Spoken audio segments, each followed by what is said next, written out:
नमस्कार, नमन वंदन आप सभी को। आज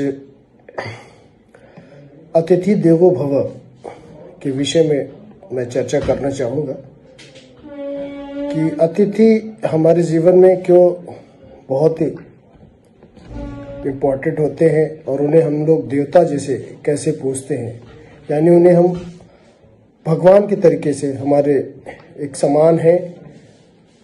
जब हमारे घर जब भी कोई अतिथि या मेहमान आए तो हमें कुछ बातों का विशेष ध्यान रखना चाहिए। जैसे जब भी कोई अतिथि आए तो घर पर उससे उसकी शिक्षा के विषय में नहीं बात करनी चाहिए। अगर कोई व्यक्ति कम पढ़ा लिखा है तो उसे ये बताने में भी असुविधा हो सकती है, उसे खराब लगेगा।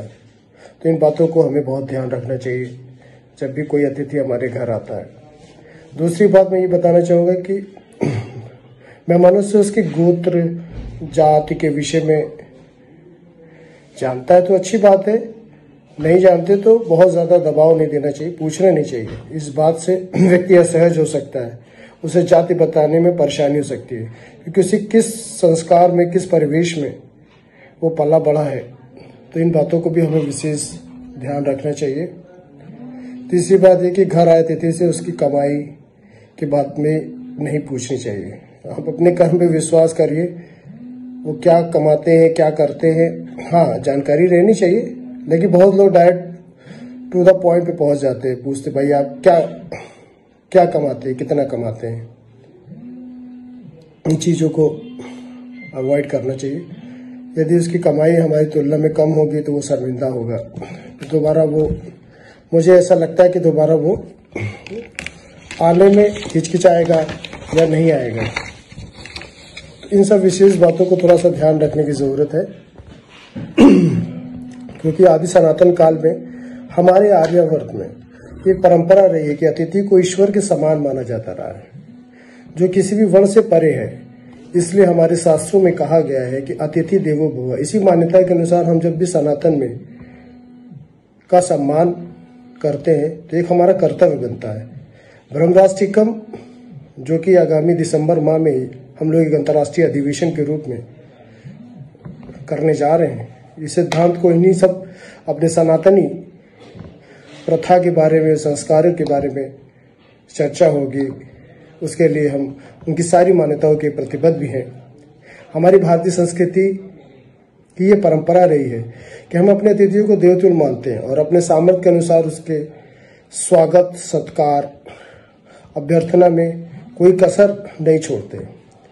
अतिथियों के साथ सज्जनता से व्यवहार करना, उनकी आवश्यकताओं को समझना, उनको पूरा करने का प्रयत्नशील करना, उनके मान सम्मान, उनकी सुख सुविधा का ध्यान रखना, ये हमारा कर्तव्य है। साथ ही साथ उनके लिए संभव हो सुखद सौहार्दपूर्ण वातावरण उपलब्ध कराना अब तक हमारी सर्वोपरि प्राथमिकता भी रही है। पहले से हम लोग ये काम करते आ रहे हैं और आज भी होनी चाहिए। सारे जो हमारे यंग जनरेशन हैं उनके लिए भी एक सोच होनी चाहिए कि कोई गेस्ट या अतिथि जब हमारे घर आता है तो हमें किस तरीके से उनसे बर्ताव करना चाहिए। यही संस्कार बचपन से हमें हमारे माता पिता देते आए और स्कूलों में भी ये शिक्षा हम अपने गुरुजनों से मिलती है और हमें अपने मित्रों को भी ये देनी चाहिए। वर्तमान संदर्भ में ये अवधारणा अपना औचित्य खोती जा रही है। धीरे धीरे कहीं न कहीं मूल्यों का विघटन हो रहा है इतनी बुरी तरह से कि विश्व बिरादरी में भी हम लोग सामने अक्सर शर्मिंदगी का भी सामना करना पड़ता है। सांस्कृतिक और ऐतिहासिक दृष्टिकोण से भारत बहुत ही वैभवशाली रहा है, पहले से समृद्ध रहा है।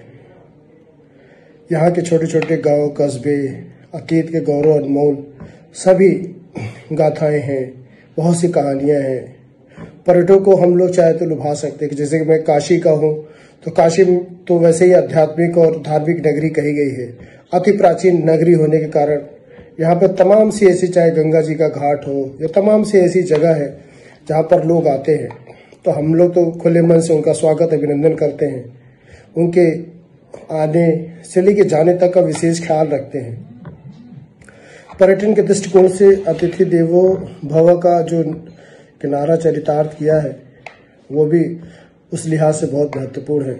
यदि हम अपने देश में आने वाले पर्यटकों का विशेष ध्यान रखते हैं, उनके भारत भ्रमण पर या काशी भ्रमण पर, तो उनकी संपूर्ण निष्ठा सद्भावनापूर्ण जो सहयोग है उनकी सहायता करें। इस उद्देश्य व्यवसाय में भी 4 लगाने का एक मौका आता है।